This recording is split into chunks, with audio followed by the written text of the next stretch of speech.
ان الذین کذبوا بآیاتنا واستکبروا عنہا، یقیناً وہ لوگ جنہوں نے ہماری آیات کو جھٹلایا اور استکبار پھر عنہا اور بر بنائے تکبر ان کو رد کیا، اعراض کیا ان سے تکبر کی بنیاد پر، لا تفتح لهم ابواب السماء، ان کے لیے آسمان کے دروازے کبھی نہیں کھولے جائیں گے۔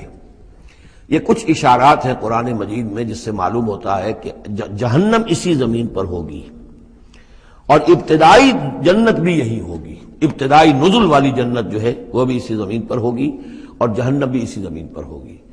اور کچھ ایسا سا تصور ہوتا ہے کہ جیسے زمین کو جب کھینچا جائے گا، وَإِذَا الْأَرْضُ مُدَّتْ، زمین کو جب کھینچا جائے گا تو جیسے ربڑ کی کرمچ کی کوئی گیند ہو اس کو کھینچے تو آپ کو معلوم ہے کہ جو جہاں سے وہ زیادہ موٹی ہے وہ پچک جائے گی۔ جب وہ پچکے گی تو اس کے اندر جو لاوا ہے اس وقت بھی زمین کے پیٹ میں بھرا ہوا ہے، وہ لاوا وہ ظاہر ہو جائے گا اور وہ جہنم ہوگی۔ واللہ عالم، یہ کچھ اندازے ہوتے ہیں بعض اشارات سے، اس لیے کہ فیصلہ جو ہے میدان حشر یہی ہے۔ احادیث میں میدان عرفات جو ہے اسی کو کھول دیا جائے گا، وسیع کر دیا جائے گا، اور اسی یہیں پر حشر ہونا ہے۔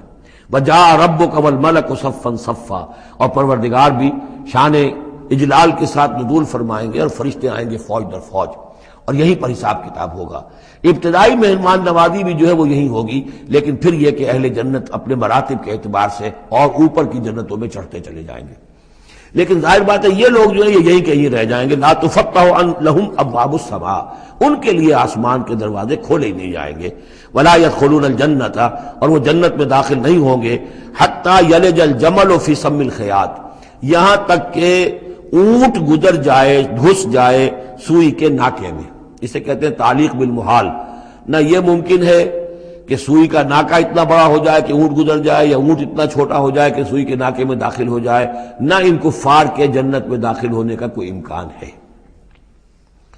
اور یہ بات بھی نوٹ کیجئے کہ یہی بات اصل میں حضرت عیسیٰ علیہ السلام نے تنقید جو انہوں نے کی تھی کہ ایک دولت مند شخص ان کے پاس آیا، جیسے ہمارے ہاں بھی ہوتے ہیں جو دیندار ہیں، سیٹھ ہیں، اور وہ دین کے کام بھی کرتے ہیں، تو انہوں نے کہا کہ بتائیے آپ کی تعلیم کیا ہو؟ کہ نماز پڑھو، روزہ رکھو۔ کہ نماز روزہ میں کرتا ہوں۔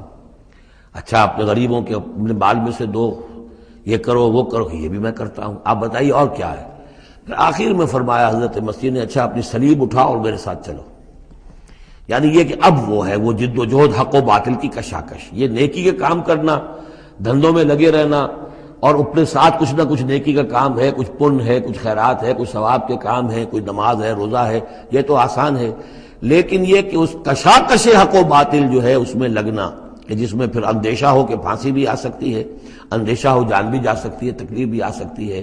تو جب انہوں نے کہا کہ اچھا ٹھیک ہے، پھر جب تم نے یہ ساری منزلیں طے کر لی تو آخری منزل ہے اپنی صلیب اٹھاؤ اور میرے ساتھ آ جاؤ۔ تو اس شخص کا چہرہ لٹک گیا اور وہ چلا گیا۔ تو حضرت مسیح نے فرمایا کہ اونٹ کا سوئی کے ناکے میں سے گزرنا ممکن ہے، لیکن کسی دولت مند شخص کا اللہ کی بادشاہت میں داخل ہونا ممکن نہیں ہے۔ بہرحال میں اس وقت اسے کسی دلیل کے طور پہ پیش نہیں کر رہا ہوں، لیکن میں نے صرف یہ کہ یہی جو ہے محاورہ جو قرآن مجید میں یہاں آیا ہے، حتی یلج الجمل فی سم الخیاط، یہی ہے کہ جو حضرت عیسیٰ علیہ السلام نے استعمال کیا۔ وَكَذَلِكَ نَجْزِي الْمُجْرِمِينَ، اور اسی طرح ہم بدلہ دیتے ہیں مجرموں